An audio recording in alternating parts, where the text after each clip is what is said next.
നമസ്കാരം. View point മീഡിയയിലേക്ക് സ്വാഗതം. കിഴക്കോട്ടൊഴുകിയിരുന്ന കബനി നദി പോലെ ശാന്തവും സുന്ദരവുമാണ് എൻ്റെ വയനാട്. പക്ഷെ ഗതകാല സ്മരണകൾ ഒരുപാട് ഉറങ്ങുന്നൊരു മണ്ണാണ് വയനാടിൻ്റെത്. പോരാട്ടത്തിന്റെ കഥ പറയാനുള്ള മണ്ണാണ്.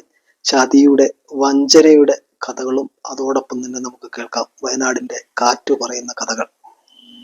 അതിലൊരു രാജകുമാരിയുടെ ചതിയിൽപ്പെട്ട് എല്ലാം നഷ്ടപ്പെട്ട ഒരു രാജകുമാരിയുടെ, വയനാടിന്റെ ഭരണം എന്നേക്കുമായി നഷ്ടപ്പെട്ട ഒരു വംശത്തിന്റെ കഥ.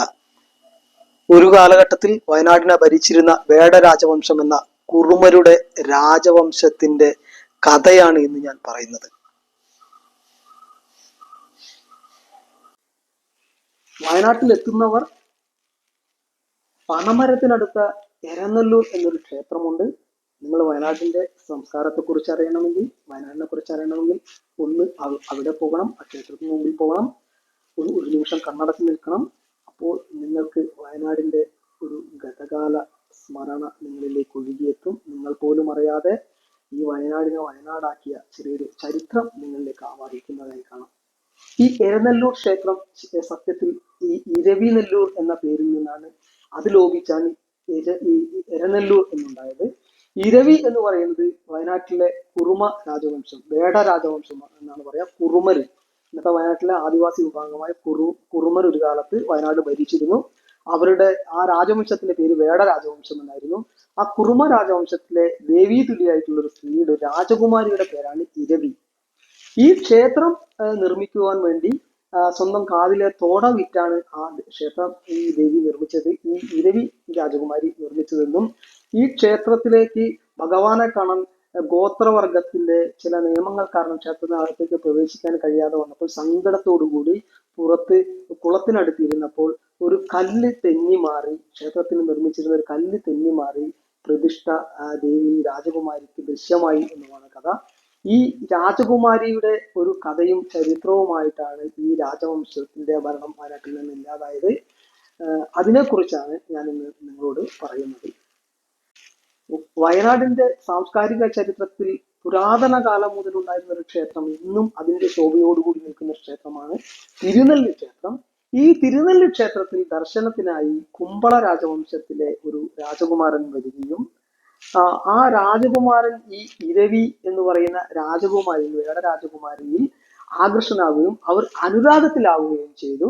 പിന്നീട് ഇദ്ദേഹത്തിന് കുറെ കാലം ഈ രാജകുമാരിയുമൊത്ത് കഴിഞ്ഞപ്പോൾ അതിനുശേഷം ഇദ്ദേഹം ആ വാഗ്ദാനം നിറവേറ്റാതെ, അദ്ദേഹം വിവാഹ വാഗ്ദാനം നിറവേറ്റാതെ അദ്ദേഹം മടങ്ങി പോകാൻ തയ്യാറാവുകയും ഇതറിഞ്ഞ വേട രാജാവ് അദ്ദേഹത്തെ വേലിയമ്പം കോട്ടയിൽ, അദ്ദേഹത്തെ ബന്ധനസ്ഥനാക്കി വേലിയമ്പം കോട്ടയിൽ അടച്ചിടുകയും അങ്ങനെ നിർബന്ധപൂർവം വിവാഹത്തിനുള്ള ഒരുക്കങ്ങൾ നടത്തുകയും ചെയ്തു എന്നാണ് വാമൊഴി പരമൊഴി.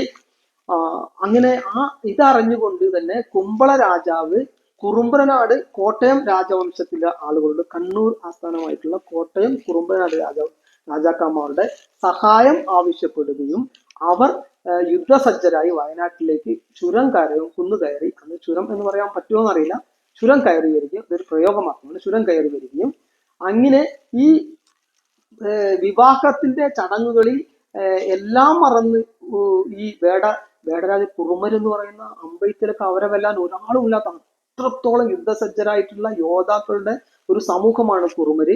ഇന്നും അവരുടെ തുലാപ്പത്തിനൊക്കെ ഉള്ള അവരുടെ ഈ വേട്ടയൊക്കെ ആ പാരമ്പര്യ തനിമയോട് നിൽക്കുന്നതാണ് കുറിച്ച കുറുമ വിഭാഗങ്ങള്.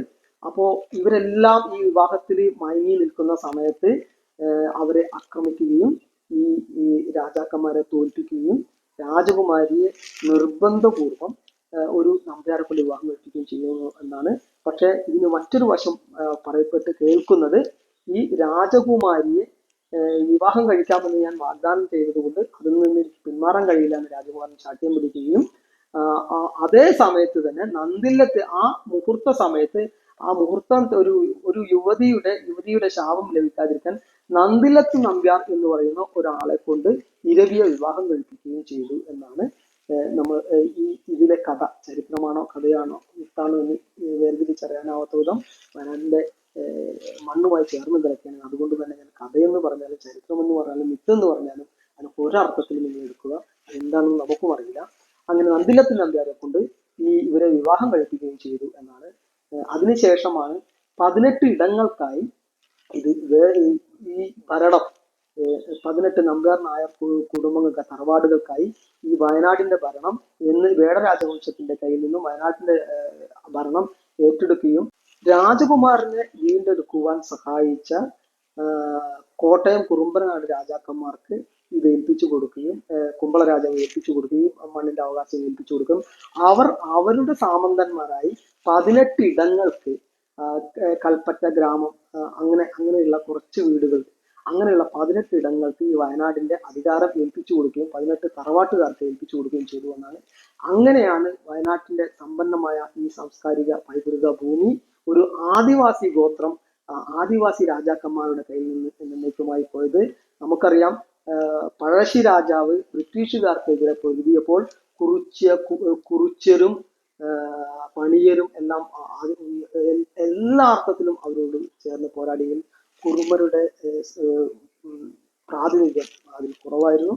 ഇന്ന് ചരിത്രം മറ്റു രീതിയിൽ എഴുതപ്പെടുന്നുണ്ടെങ്കിലും എല്ലാ കാലത്തും ആ ഒരു നൈരാശ്യബോധം ആ ജനതയിലുണ്ട്.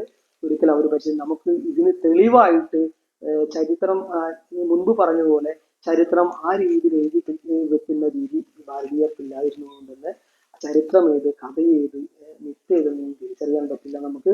പക്ഷേ ഉച്ചാൽ സമയത്തെ പൂജക്കൂട്ടം, പാക്കംകോട്ടയിലെ ഉച്ചാൽ സമയത്ത് പൂജക്കൂട്ടത്തിൽ അതിന്റെ കാരണവസ്ഥാനത്തിരിക്കുന്ന അധികാര സ്ഥാനത്തിരിക്കുന്ന ഇന്നും കുറുമരാണ്. കുറിച്ചൊഴികെയുള്ള മറ്റ് ആദിവാസികൾ അവരുടെ കലാരൂപങ്ങൾ അവരെ പ്രകടിപ്പിക്കുകയും അവർക്ക് പുരസ്കാരങ്ങൾ അല്ലെങ്കിൽ അവർക്ക് സമ്മാനങ്ങൾ നൽകുന്നത് കുറുമരാണ്. അത് പുരാതന കാലം മുതൽ നടന്നു വരുന്നതാണ്. വേട രാജവംശം എന്നൊരു രാജവംശം ഇവിടെ നിലനിന്നിരുന്നു. അത് കുറുമരായിരുന്നു അതിന്റെ അധിപർ എന്നും തെളിയിക്കുന്ന ഒരു കാര്യമാണ് ഉച്ചാൽ പൂജക്കൂട്ടം എന്ന് പറയുന്ന ആ ഒരു ഇന്നും ഇപ്പോഴും അത് ഏറ്റക്കുറച്ചിലുകളോടെ നടന്നു വരുന്ന ആ ഒരു പൂജക്കൂട്ടം അതിന്റെ ഒരു തെളിവാണ്. ഒരുപാട് സാംസ്കാരിക സമ്പന്നമായ ഒരു നാടാണ് വയനാട്. ഇതൊരു കഥയാണോ ചരിത്രമാണോ എന്ന് എനിക്ക് പറയാൻ കഴിയില്ല. പക്ഷെ ഞാൻ വിചാരിക്കുന്നത്, ഞാൻ കരുതുന്നത് ഇത് വയനാടിന്റെ ചരിത്രമായിരുന്നു എന്ന് തന്നെയാണ്. ഒരു ഒരു ഒരു ഈ രാജകുമാരി, നിർഭാഗ്യവതിയായ ഒരു രാജകുമാരിയുടെ കഥ. ഇതുവരെയും എൻ്റെ ചാനൽ സബ്സ്ക്രൈബ് ചെയ്യാൻ ആരെങ്കിലും മടിക്കുന്നുണ്ടെങ്കിൽ ദയവേത് സബ്സ്ക്രൈബ് ചെയ്യണം, ബെൽ ബട്ടൺ അമർത്തണം എന്ന് മാത്രം പറഞ്ഞുകൊണ്ട് നിർത്തുന്നു. നന്ദി, നമസ്കാരം.